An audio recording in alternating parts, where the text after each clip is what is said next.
folks, welcome back to Desert Adventures in Arizona.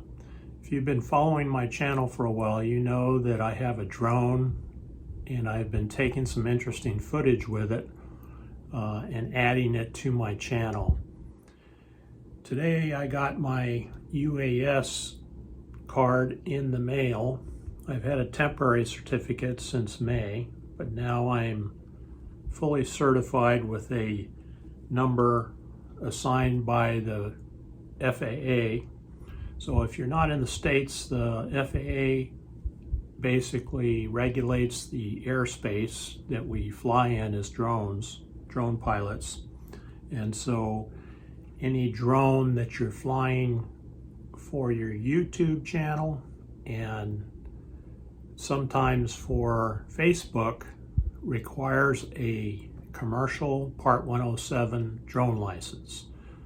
So any YouTube channel that's monetized that is putting drone video up, if it's your drone and it's your monetized YouTube channel, the FAA can actually come after you and force you to take the Part 107 commercial drone pilot's license.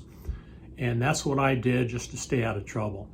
So I wanted to show you this today and then maybe talk a little bit about how the FAA looks at drone pilots and how they're classified. So when I bought my drone a few months ago, I thought, wow, this is cool. I just put it up in the air and go fly around the desert here in southern Arizona. And I thought, well, maybe I need to do a little research first before I start that. So I got online, I followed some YouTube channels, and the more I learned, the more worried I got that I could really get in some hot water. There are a number of regulations for flying drones. For example, you can't fly over 400 feet. There are regulations that basically say what is a drone pilot. They classify drone pilots two ways: recreation and basically commercial Part 107. So let's say that you have a business where you're doing drone videos of real estate and you're getting paid for it. No matter whether you post it or not, you require a commercial Part 107 drone license. If you're flying recreationally, and that is that you're just going out and you're flying around the neighborhood, you're not posting your video anymore, you're just out having fun, then you're considered a recreational pilot. So that's a fine line between recreation and commercial. It's all based on the intent. Even a recreational pilot now, FAA requires you to take an online course called Trust, and they basically ask you questions and you answer those questions, watch some videos, and they give you the basic rules of flying a drone. So you can buy a drone, you can get a Trust certificate, which is pretty easy to do, and you can fly your drone around your neighborhood or around, certain areas.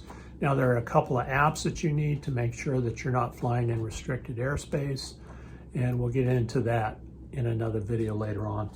But at first I wanted to let you know the two types of pilots the FAA considers, and that is commercial and recreational. There is a big difference there, and you can get in trouble very easily if you're not careful. So I'm going to start a series. I'm a new guy. There are a lot of people out there that are smarter than me. I'm going to put a link down below to the Pilot Institute. They're a great resource for getting information and also taking an online course, which is what I did to get my commercial Part 107 drone license. I highly recommend them. Pretty well guaranteed that if you pass their course, you're going to pass the FAA test. So I'll link that down below for you to take a look at. Any other questions you have, put them down in the comments and I'll do my best to answer them. Thanks for watching, and we'll see you next time.